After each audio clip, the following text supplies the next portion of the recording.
নমস্কার বন্ধুরা, সাবিত্রী রান্নাঘরে স্বাগতম। আমি আজকে বানাচ্ছি মটন ঘুগনি। রেসিপিটা একবার দেখে নিন।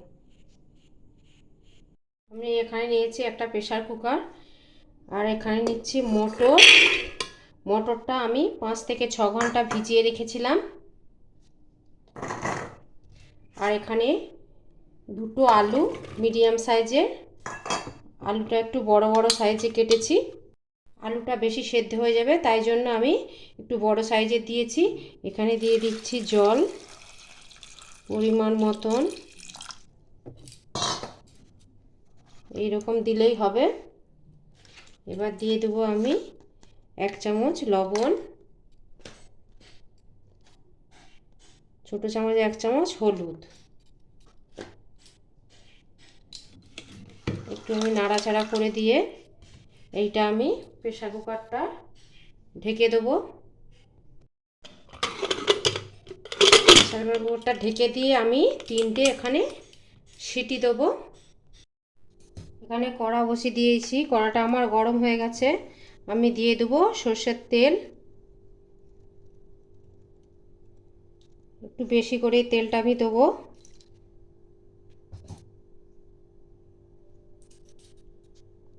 এখানে দিয়ে দেবো একটা তেজপাতা, একটা শুকনো লঙ্কা, আর চপ করে রাখা দুটো মিডিয়াম সাইজের পেঁয়াজ।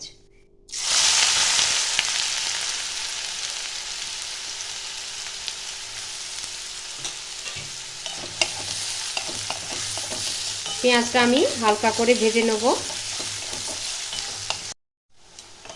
পেঁয়াজটা আমার হালকা ব্রাউন হয়ে গেছে।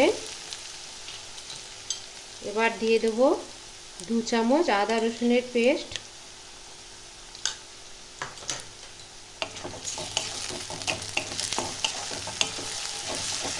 আদা রসুনটাও ভালো করে একটু ভাজতে হবে। আমি 1 থেকে 2 মিনিট আদা রসুনটা ভেজে নেব। সঙ্গে দিয়ে দেবো আমি টমেটো কুচো, একটা বড় সাইজের টমেটো কুচো আছে। দিয়ে দেবো এখানে 2 চামচের মতন লঙ্কা গুঁড়ো,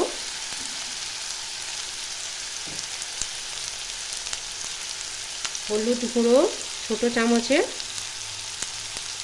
1.5 চামচের মতো, লবণ দিয়ে দেবো 1 চামচ ছোটো চামচের।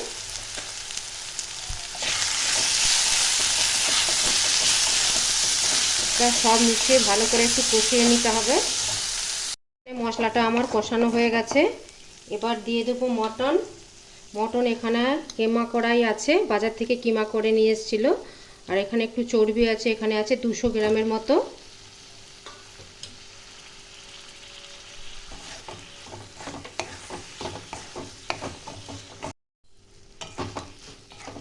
এবার মটনটার সাথে আমি ভালো করে মিশিয়ে নিয়ে এটা 4 থেকে 5 মিনিট আমি ভালো করে একটু কষিয়ে নেব।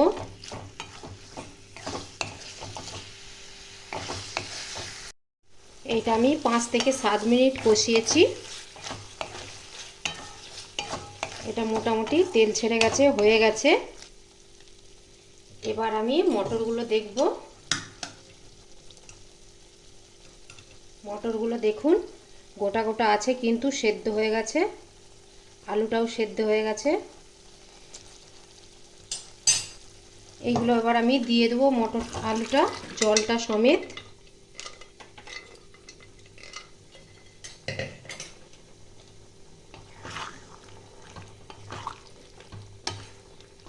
ভালো করে আমি মিশিয়ে নেব। আমি এখানে আরেকটু জল দেবো। জল দিয়ে এটা আমি ভালো করে 5 মিনিট ফোটাবো মিডিয়াম টু লো ফ্লেমে। মটরগুলো একটু ভালো করে আরেকটু গলে যাবে। আমি ঢেকে দিলাম। এবার আমি ঢাকাটা খুলে দেখছি। মটরগুলো অনেকটাই গলে গেছে একদম। মটনটাও সেদ্ধ হয়ে গেছে। এটা মোটামুটি এটা আমার কমপ্লিট হয়ে গেছে। এবার দিয়ে দেবো জিরে, ধনে আর গরম মশলা একটু আমি শুকনো কড়াতে নেড়ে ভেজে রেখেছিলাম, দিয়ে সেটা গুঁড়ো করেছি, খুব মিহি করে গুঁড়ো করিনি। দিয়ে নাড়াচাড়া করে দেবো।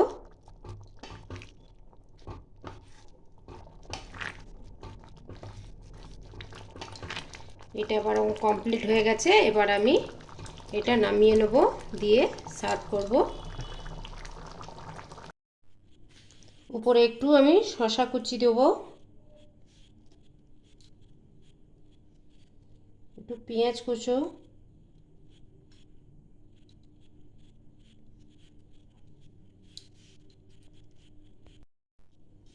একটু লঙ্কা কুচি,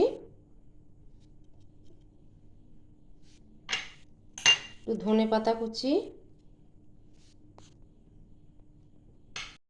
সব শেষে দেবো একটু বিট নুন।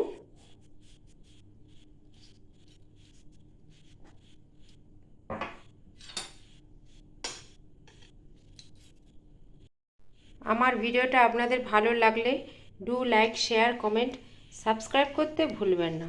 চলো দেখা হচ্ছে পরের রান্না নিয়ে। টাটা।